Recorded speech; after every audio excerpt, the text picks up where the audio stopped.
नमस्कार, पेश आज का न्यूज पॉइंट में विज्ञान प्रकाश।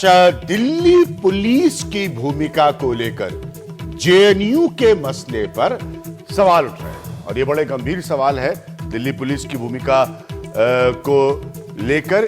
इसीलिए सबसे पहले आप ये रिपोर्ट देखिए, अपना फीडबैक मुझे लगातार भेजते रहिए। विजय गोयल साहब जो दिल्ली के एक पुराने नेता है वो हमारे साथ होंगे बीजेपी की तरफ से बातचीत करने के लिए और हम उनसे जानेंगे कि क्या वाकई दिल्ली पुलिस का रवैया जेएनयू मामले में एक तरफा है। सबसे पहले ये रिपोर्ट देखिए।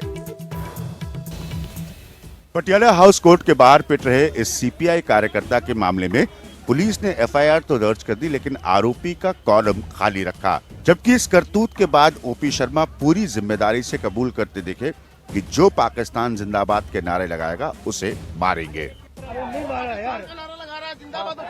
पाकिस्तान मारेंगे आप लोग उसका भी देखिए ना, लेंगे पाकिस्तान जिंदाबाद, हिंदुस्तान उसको बिल्कुल गुंडागर्दी किस बात का?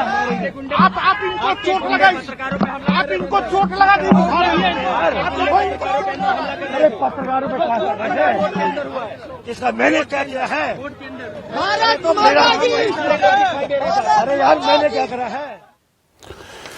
तो कोर्ट कैंपस के बाहर सीपीआई का एक कार्यकर्ता पिटा तो भीतर छात्रों और पत्रकारों को वकीलों ने निशाना बनाया। इसके विरोध में आज पत्रकारों ने प्रेस क्लब ऑफ इंडिया से सुप्रीम कोर्ट तक मार्च निकालकर एक ज्ञापन दिया और गृह मंत्री राजनाथ सिंह से मुलाकात भी की। राजनाथ सिंह ने कार्रवाई का भरोसा दिया, पर यह देखना होगा कि अब अमल कितना होगा। मैंने ओपी शर्मा के खिलाफ नामजद शिकायत दर्ज कराई है तिलक लेन थाने में। मैंने उनसे कहा भी है पुलिस के लोगों से, आप तय कर लो कि आप संविधान के मुहाफिज हो, आप संविधान के नौकर हो या झंडे वालान के नौकर हो। जो पिटा वो पीटने वाले को पहचानता है, लेकिन माहौल बदलते ही आरोपी विधायक की दलील भी बदल गई। एक जैकेट वाला आदमी मार रहा है, उसमें बार बार आप गोल घेरा लगा के मेरा नाम लिख देते हैं। अब मैं कल भी ये कोट पहने हुए था, तो वो जैकेट वाला मारता है, आप उसमें लिख देते हो ओपी शर्मा। मेरे को जो सर फोड़ेगा, मुझे कोई मारेगा, तो उसमें जो नेचुरल जो एक्ट होना चाहिए वो ये नेचुरल एक्ट इसमें हुआ है।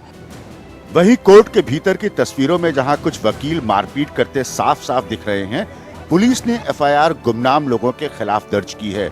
इतने पर भी दिल्ली पुलिस के कमिश्नर का कहना है कि जो लोग दिल्ली पुलिस पर आरोप लगा रहे हैं वो कानून के दुश्मन है।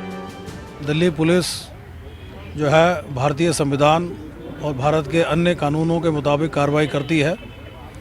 अगर किसी ने इस प्रकार की बात की है तो वो ऑब्वियसली जो है ही इज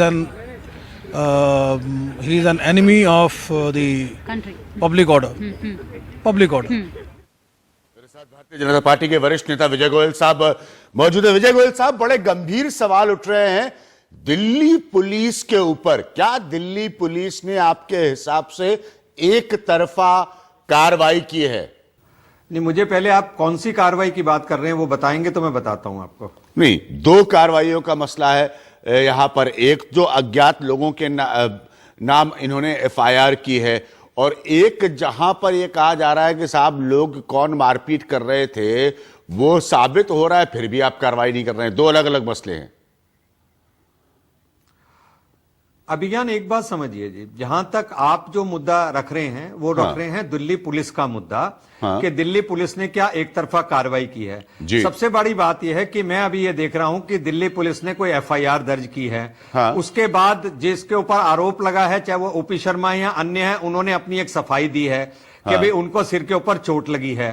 तो मैं समझता हूं कि पुलिस अपनी कार्रवाई जिस तरह से करती है उस तरह से वो कर रही है, और उसके बाद कोर्ट भी खुली हुई है। पर क्या आप समझते हैं कि जो हम इश्यूज आज डाइवर्ट कर रहे हैं वो मुद्दा वही था, या मेन मुद्दे को हमने छोड़ दिया जिसके अंदर हम देश विरोधी बात कर रहे थे, जिसमें हम अपने देश के खिलाफ स्लोगन लगा रहे थे, जिसमें पाकिस्तान की जिंदाबाद कर रहे थे, जिसमें भारत के टुकड़े टुकड़े इंशाअल्लाह कर रहे थे। मुख्य मुद्दा वो है। उस मुख्य मुद्दे में से जो मुद्दा ये निकला, हम उसके ऊपर आ गए जो कि मुख्य मुद्दा नहीं था। मुख्य मुद्दा वो नहीं, था। एक तो मिनट, मैं समझता हूं कि कुछ विजय लोग गोयल जी, जबरदस्ती नहीं, विजय गोयल जी, एक मिनट, कोई अभिज्ञान इतना- मैं पूरी कर लेता हूं। हाँ, अभिज्ञान, बोलिए, मैं बात बोलिए। पूरी करता हूं, एक मिनट। बोलिए, जो बोलिए।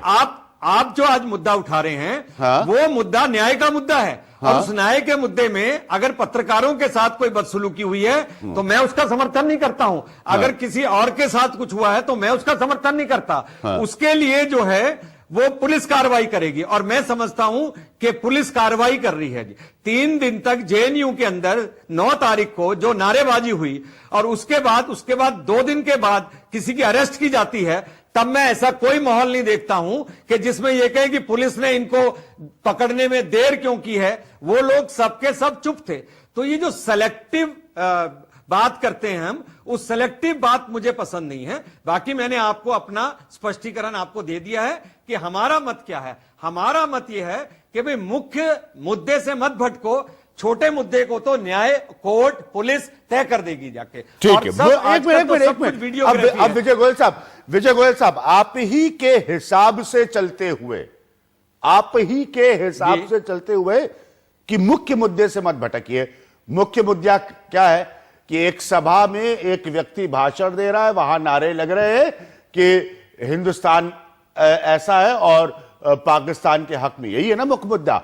उसमें भी तो कानूनी कार्रवाई होनी है, उसमें भी तो पुलिस की कार्रवाई होनी है, ये जानने के लिए कि ऐसा किसने किया, कौन उसके लिए रिस्पॉन्सिबल है। वैसे ही ठीक ओपी शर्मा के मसले में आज ओपी शर्मा अपना बयान बदल रहे हैं। फुटेज साफ साफ उनकी एक्टिविटी को दिखा रही है। पुलिस जब कार्रवाई करती है तो आरोपी का कॉलम एफआईआर में खाली है। इसीलिए तो यह मुद्दा है, इसीलिए तो यह प्रश्न उठ रहा है। विजय जी, वो तो जेएनयू वाले एफआईआर में भी था, उस पर तो कोई नहीं बोला किसी ने। हाँ। उसमें भी आरोपी का मुद्दा खाली था, आपने देखा होगा जी। हाँ। पुलिस कहती है हम अपनी तफ्तीश करेंगे, और हाँ। तफ्तीश के अंदर जो कुछ पाया जाएगा उस पर कार्रवाई करेंगे। हाँ। और मैंने आपको एक स्पष्ट रूप से कहा, हाँ। आज हर चीज की वीडियोग्राफी है, चाहे हाँ। वो पुलिस करवा रही है और चाहे वो मीडिया कर रही है। हाँ। उसका लाभ न्याय के लिए मिलेगा। तो मैं नहीं समझता हूं कि इसमें इतनी जल्दबाजी है कि हम पुलिस को पूरा टाइम ना दें और उससे पहले हम अपना कोर्ट बिठा दें और उसमें तय करना शुरू कर दें कि भाई ओपी शर्मा अपना बयान बदल रहा है या नहीं बदल रहा, ओपी शर्मा को चोट लगी या नहीं लगी, उन्होंने उसको गाली दी या नहीं दी। हाँ, तो लेकिन विजय गोयल जी अगर नहीं, एक मिनट, अगर जेएनयू की एफआईआर में, अगर जेएनयू की विजय जी एफआईआर में आरोपी का हिस्सा खाली है तो उसका एक कारण है। कारण यह है कि जो सबसे बड़ी बात आज तक स्पष्ट होनी है वो ये होनी है कि कौन लोग ये नारेबाजी कर रहे थे, कौन लोग ये नारेबाजी कर रहे थे। ओपी शर्मा का मसला उससे बिल्कुल जुदा है, उससे मुख्तलिफ है, उससे अलग है, क्योंकि वहां पर एक एक्टिविटी की तस्वीरें वो स्पष्ट सामने आ रही हैं। इसीलिए अगर वहां उस एफआईआर में कॉलम खाली रहता है तो सवाल उठ रहा है दिल्ली पुलिस के ऊपर। विजय जी, अभिज्ञान भाई, मैं आपको अपना ही उदाहरण देता हूं जी। मैं बताइए। दिल्ली विश्वविद्यालय छात्र संघ के, जब मैं दिल्ली विश्वविद्यालय छात्र संघ का अध्यक्ष था, डूसू का प्रेसिडेंट था, हाँ। उस समय एक डेमोन्स्ट्रेशन हुआ एग्जाम्स को पोस्टपोन करने के लिए जी। हाँ। उसके अंदर वायलेंस हो गई जी। मैंने किसी किस्म की कोई वायलेंस नहीं की थी, मैं वहां खड़ा था। मुझे यूनिवर्सिटी ने, मुझे पुलिस ने रस्टिकेट कर दिया। तो आप एक बात समझिए, अभी तो मुझे बताया गया, टाइम्स नाउ ने तो फुटेज भी दिखा दी है कि जिस व्यक्ति के खिलाफ कार्रवाई हो रही है, जो कन्हैया वहां के प्रेसिडेंट थे, वो उसमें नारे लगाते हुए पाए गए हैं। ऐसा टाइम्स नाउ ने दिखाया है, आपने शायद अपने अभी चैनल के ऊपर नहीं दिखाया होगा। और जिस तरीके से मैंने कुछ नहीं किया और मैं रस्टिकेट हुआ, क्योंकि उसका कारण था कि केवल नारे लगाना नहीं, उस षड्यंत्र के अंदर, उस प्रदर्शन के अंदर कौन लोग शामिल थे, किनके ऊपर जिम्मेदारी दी जाएगी, ये आज तक ऐसा ही होता आया है जी। और उसके बाद भी पुलिस जो है अपनी कार्रवाई वहां भी करेगी और पुलिस अपनी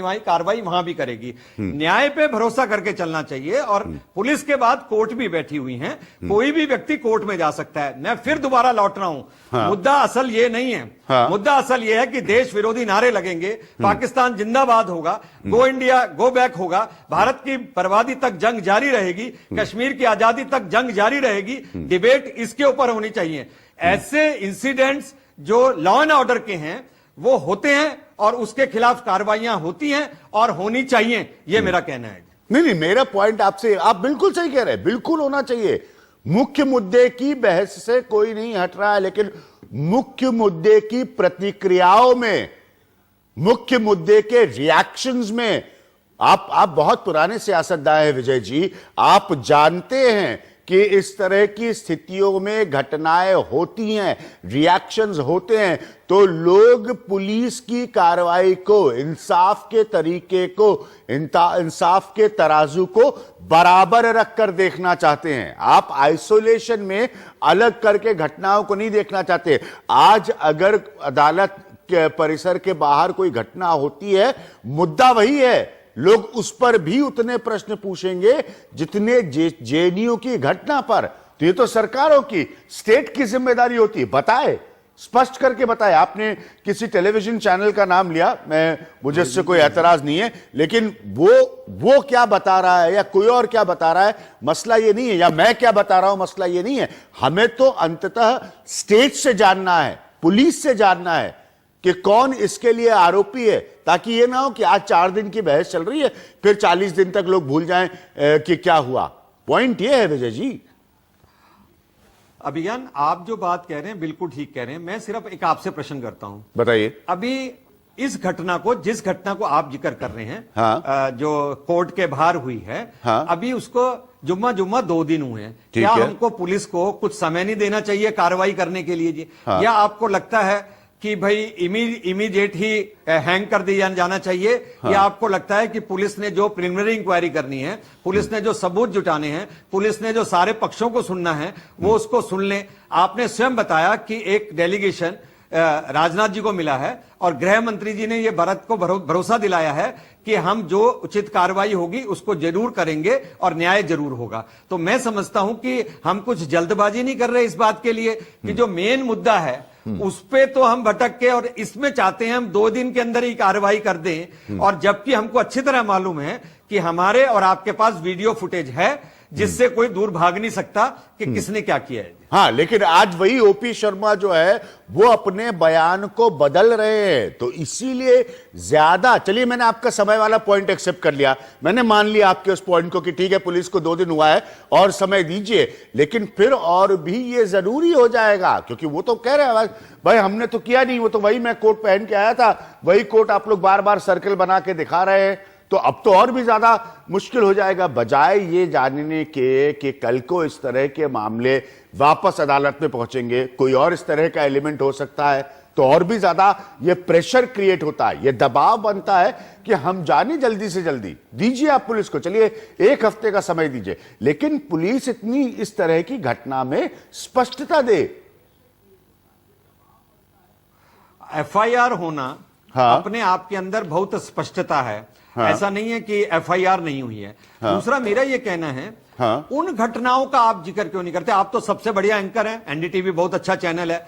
हाँ। उन घटनाओं का क्यों नहीं जिक्र करते कि इनमें जल्द से जल्द सा ना होना चाहिए, जिसमें राष्ट्र विरोधी नारे लग रहे हैं, जो देश को तोड़ने का काम कर रहे हैं, जिसमें कांग्रेस के नेता जाकर आपको बताना चाहूंगा विजय जी, बड़ा मुद्दा वो है। बहुत अच्छा पॉइंट आपने रखा है विजय जी, मैं आपको बताना चाहूंगा। मेरे साथ वापस प्रवीण झा साहब कुर्सी पे बैठ रहे हैं, ये जेएनयू के प्रोफेसर है, इनसे जेएनयू पर बात करेंगे। कल भी मैंने ये प्रश्न उठाया था कि उसमें छात्रों से पॉलिटिकल पार्टीज पॉलिटिक्स क्यों कर रही हैं, छात्रों से संवाद क्यों नहीं हो रहा है, और क्यों हम नहीं जान पा रहे हैं कि हकीकत में कौन लोग थे जिन्होंने ये नारे लगाए। ये मैंने कल भी कहा था, मैंने ऐसा नहीं है कि इस पॉइंट को नहीं उठाया, और आप फिर चूंकि आपने कहा है, आप एक पुराने सियासतदान है, मैं फिर कह रहा हूं कि दोनों चीजें होनी चाहिए। उस घटना में भी हमें जल्दी से जल्दी पता चलना चाहिए कि किन लोगों ने, नौजवान हैं वो देश के, किन्होंने वहां पर नारे लगाए, क्या हम सारे जेएनयू पर प्रश्न उठाए, और साथ में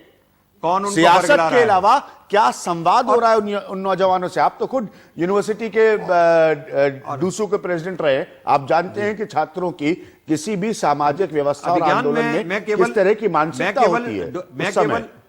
जी, मैं केवल डूसू का प्रेसिडेंट ही नहीं रहा, मैं इमरजेंसी के अंदर मैंने उस तानाशाही को झेला है। हाँ। जो लोग आज व्यक्ति की अभिव्यक्ति की बात कर रहे हैं, जो इंटॉलरेंस की बात कर रहे हैं, अरे हम तो इमरजेंसी के अंदर, हमारे पिताजी 19 महीने जेल में थे, हम 6-6 महीने तक जेल के अंदर बंद रहे थे, हमने वो कुछ सहा है, तो मुझे मालूम है इन सब बातों का।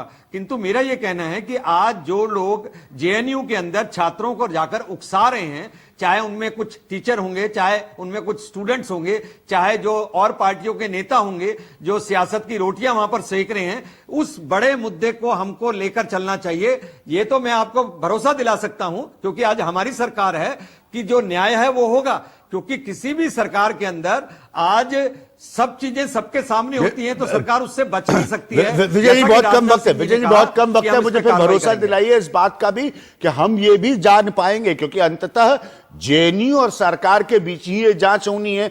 हम ये जान पाएंगे कि फिर उस घटना में किसने कब कहां क्यों कैसे ये नारेबाजी की जो भारत विरोधी थी।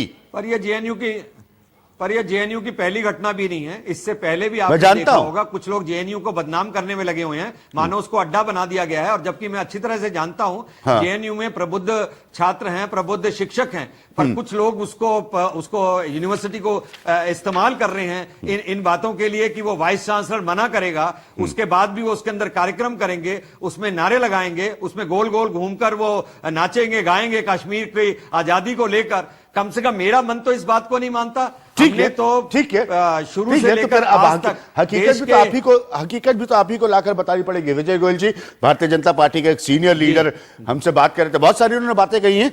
आप दिल्ली से पुलिस को समय दीजिए विजय गोयल जी, लेकिन हम भी जानना चाहेंगे कि जब ओपी शर्मा अपना बयान बदल रहे हैं तो क्यों हम पुलिस पर प्रश्न नहीं उठाए, क्यों हम पुलिस पर प्रश्न नहीं उठाए। वक्त मेरे लिए प्रवीण झा साहब से बात करने का। प्रवीण जी कल भी हमारे साथ इस प्रोग्राम में थे, जो आप सब जानते हैं कि एक वरिष्ठ प्रोफेसर है, जवाहरलाल नेहरू विश्वविद्यालय के, मेंबर है टीचर्स एसोसिएशन के। लेकिन प्रवीण जी से बात करने से पहले यह रिपोर्ट जो वाइस चांसलर पर कुछ सवाल उठा रही है, सबसे पहले आप वो देखिए। We have never asked the police on our own to enter the campus, and we will be the last person. I will be the last person to ask the police to enter the campus. लेकिन दस्तावेज इसके ठीक उलट गवाही देते हैं। हमारे पास जो चिट्ठियां हैं उसमें साफ साफ नजर आ रहा है कि ये इन्होंने चिट्ठी लिखी है 11 फरवरी 2016, जस्ट एक दिन पहले जब पुलिस आए। उसमें साफ साफ अगर कैमरा जूम करेगा यहाँ तो हम देख सकते हैं कि उसमें साफ साफ ये कहा गया है कि vice chancellor has granted permission to the police force to enter the JNU campus if need be and do as you may deem fit. मतलब कि आप आके जो आपको करना है कार्रवाई आप आके करिए। और इस बीच दिल्ली पुलिस अब देशद्रोह के आरोप में गिरफ्तार जेएनयू छात्र संघ के अध्यक्ष कन्हैया कुमार की आवाज के सैंपल्स नमूने लेकर वहां लगे देश विरोधी नारों से मिलान करने की तैयारी कर रही है, मैचिंग करने की तैयारी कर रही है। पुलिस ने यह बात सोमवार को कोर्ट में कही, जिसके आधार पर कन्हैया की पुलिस रिमांड 2 दिन के लिए और बढ़ा दी गई है।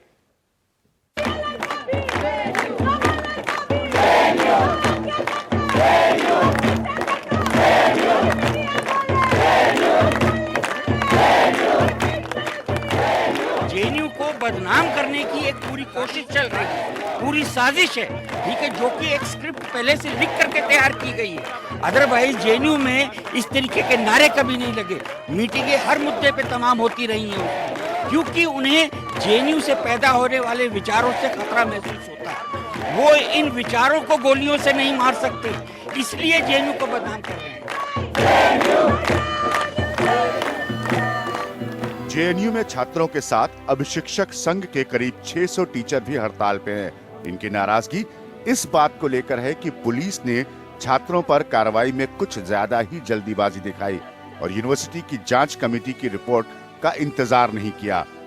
जो भी कंडेम स्लोगन दिए उसको कंडेम करते हैं, हम लोग निंदा करते हैं। उन लोग जेएनयू के स्टूडेंट नहीं है, वो पता करने के लिए कमेटी बिठाना है। आप बोल रहे हैं ना, पहले ही अनाउंस कर रहे हैं, वही किया, वो नहीं किया। वीडियो देख लीजिए आप।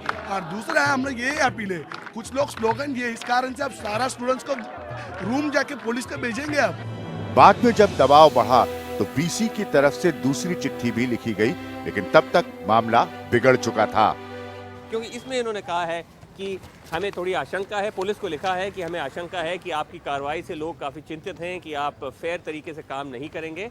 लेकिन कई लोगों का कहना है कि ये बहुत देर से ये चिट्ठी आई है, पहले से पुलिस आके जो उनको करना था वो कर चुकी, और अब देखना पड़ेगा कि इसका जेएनयू की जो प्रशासन है इसका क्या जवाब देती है।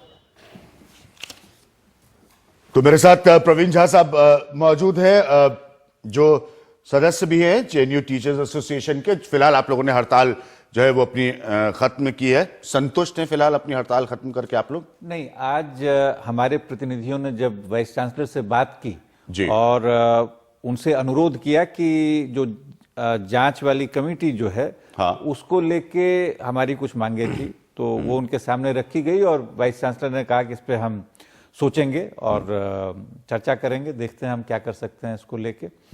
और उसके पीछे मुख्य कारण ये था कि कहीं न कहीं छात्रों के मन में आशंका थी कि शायद जो कमेटी अभी है इसको अगर हम थोड़ा और व्यापक बना दें तो पूरी प्रक्रिया बेहतर होगी, और अगर किसी चिंता या आशंका से एक बहुत बड़ा समुदाय ग्रसित हो और उसको लेके अगर इस तरह का कोई आश्वासन मिलता है तो बड़ी अच्छी चीज है। इस पे किसी शिक्षक पे कोई प्रश्न चिन्ह नहीं है। जो जांच कमेटी बनी है, जो समिति है, उसमें 3 हमारे साथी हैं और बड़े रिस्पेक्टेड प्रोफेसर्स हैं, उसमें कहीं कोई संदेह वाली बात नहीं है। लेकिन चूंकि छात्रों के मन में एक बात थी कि शायद पुलिस की प्रेजेंस को लेकर, हाँ, पुलिस के आने को लेकर जो 2 अलग अलग बातें वाइस चांसलर की तरफ से नजर आई हैं, क्या प्रवीण झा आप लोगों को यह परेशान कर रही है? निश्चित तौर पे ये तो था ही, निश्चित हाँ, तौर पे इसमें कहीं कोई संदेह नहीं है। और दूसरी बात जो मैं कहना चाहता था, जब आज प्रतिनिधि मिले हाँ, वाइस चांसलर से, तो उन्होंने अभी ये आश्वासन दिया है हाँ, शिक्षक संघ को कि जो इस तरीके का एक जो समझिए कि ब्लैंकेट एंट्री वाली जो बात थी, हाँ, उसको लेके वो डीसीपी साउथ से बात कर चुके हैं और शायद पत्र लिखेंगे कि अगर कैंपस में आना हो तो उसके पहले फिर से उनको परमिशन वाली बात जो है वो होनी चाहिए, और उसके जो स्पष्ट कारण है वो समझाया जाना चाहिए। ये अभी आश्वासन की बात है विज्ञान, तो मैं नहीं जानता हूं कि इसको लेके उन्होंने आगे कोई कार्रवाई की है। देखिए हम सब जान रहे हैं, हम देखिए मूल मसला क्या है। जैसे विजय गोयल कुछ देर के पहले कह रहे थे, चार्ज है, अंग्रेजी का शब्द है सेडिशन, हाँ, यानी कि देशद्रोह की गतिविधियां वहां पर हुई। अब सवाल यह है, चूंकि छात्रों से जुड़ा मसला है, नौजवान इस मुल्क के देख रहे हैं, सुन रहे हैं, वो सिर्फ ये जानना चाहते हैं कि ये हुआ या नहीं हुआ, पहली बात। और अगर हुआ, जो कि एक बड़ा वर्ग कह रहा है, तो किसने ऐसा किया?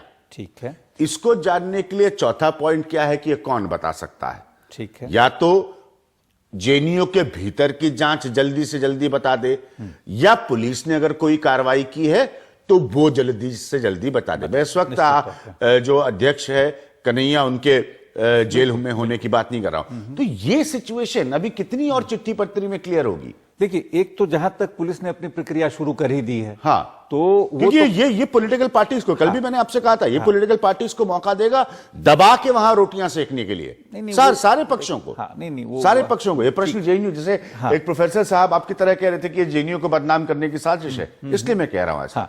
नहीं, देखिए, जहां तक आखिरी प्रश्न जो आपका था, आखिरी मुद्दा जो आपने उठाया जांच प्रक्रिया को लेके, एक संस्था को हमेशा जी जो संस्थागत तरीके हैं उसका इस्तेमाल करना ही चाहिए। अब इंडिपेंडेंटली अगर पुलिस कुछ कर रही है वो एक अलग चीज है, लेकिन ये बहुत आवश्यक है कि एक रिलेटिव ऑटोनॉमी जो हमारे इंस्टीट्यूशंस की होती है उसके संदर्भ में ये काम होना ही चाहिए, और वो प्रक्रिया जरूर हो, और उस प्रक्रिया से हम एक संतोषजनक जो भी समाधान निकाल सकते हैं, जिस भी निर्णय पर पहुंच सकते हैं, वो जितना जल्दी हो सके उतना अच्छा रहेगा।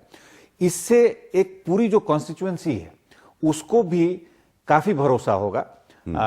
जो हमारा खुद का समुदाय जो है जेएनयू कम्युनिटी, और जो बाहर भी लोग हैं, हाँ, उन तक भी बात अच्छी पहुंचेगी। उसके अलावा जहां तक पुलिस का सवाल है, हाँ, जिस तरह की चीजें, जैसे क्या इन प्रिंसिपल पुलिस की किसी जांच से आप लोगों को एतराज है?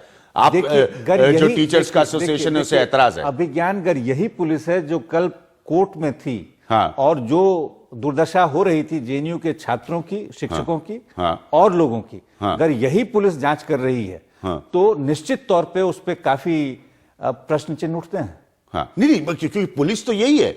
हाँ, तो पुलिस तो यही है, पुलिस को मतलब वो तो मैं कहूंगा, देखिए प्रवीण जी आप हाँ। लोग प्रोफेसर हैं, पुलिस तो यही है, ये स्टेट है, ये सिस्टम है, पुलिस तो यही है। या तो फिर आप ये कहिए कि फिर पुलिस का जो भी निष्कर्ष निकल कर आता है उसको नहीं माना जाएगा। मैं ये नहीं कहूंगा, चूंकि अब एक प्रक्रिया है जो शुरू कर चुके हैं और उनको जब उनके पास एफआईआर है तो उनको करना ही पड़ेगा। हाँ, लेकिन देश की प्रजातंत्रीय व्यवस्था में, सिस्टम में जांच तो यही पुलिस करेगी और फैसला तो अदालत में जाकर होगा। नहीं, देखिए जब एक बार एफआईआर हुआ है तो करेंगे ही करेंगे, उसको लेके जो है, लेकिन उसकी क्या विश्वसनीयता है, हाँ, उसको लेके तो प्रश्न चिन्ह उठेंगे ना। हाँ। खास करके जिस तरह तो आप कह रहे हैं कि पुलिस की जो फाइंडिंग्स होंगी, हाँ। उसकी क्रेडिबिलिटी पर आप लोगों को क्वेश्चन मार्क रहेगा। पुलिस की जो निष्कर्ष या जो मैं उसको प्री जज नहीं कर रहा हूं। हाँ, अभिज्ञान मैं उसको प्री जज मैं समझ रहा हूं, प्री जज नहीं कर रहा है, मैं समझ रहा हूं आप प्री जज नहीं कर रहे हैं कि एक आशंका जो है, और इसलिए भी कर एक बहुत बड़ा एक तनाव का माहौल है, इसमें एक इस कारण से भी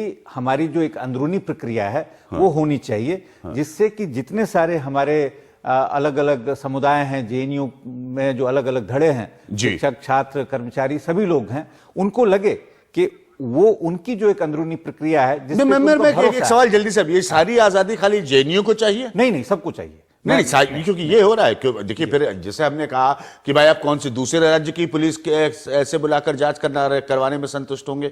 नहीं, मैं कह रहा हूं नहीं, भाई या तो मैंने आपसे प्रोफेसर साहब मैंने आपसे प्रश्न क्या पूछा, मैंने सर आपसे कहा कि या तो फिर आप लोग तुरंत जांच करके स्वतः बता दे, आप कह दे कि नहीं ऐसी कोई घटना नहीं हुई या कोई इन्वॉल्व नहीं था या ये लड़के थे, ये इन्वॉल्व थे, ये मूलतः जेएनयू से नहीं थे, नहीं तो पुलिस की एंट्री होगी। वाइस चांसलर के 2 वर्जन मैंने ऑलरेडी आपको सुना दिए, जो शुरू में अलग थे, बाद में बिल्कुल अलग थे, तो ये मामला और पेचीदगी भरा बनता जाएगा और नेता इस पर अपनी रोटियां सेकेंगे। देखिए, मैं आपके आखिरी वक्तव्य में नहीं जाना चाहता हूं, उस पर हम लोग कल बातचीत कर चुके हैं जी, जो नेताओं वाली बात आप जो कह रहे हैं, लेकिन मैं सिर्फ ये कह रहा हूं कि एक इंस्टीट्यूशनल मैकेनिज्म का हमेशा हर इंस्टीट्यूशन को इस्तेमाल करना चाहिए।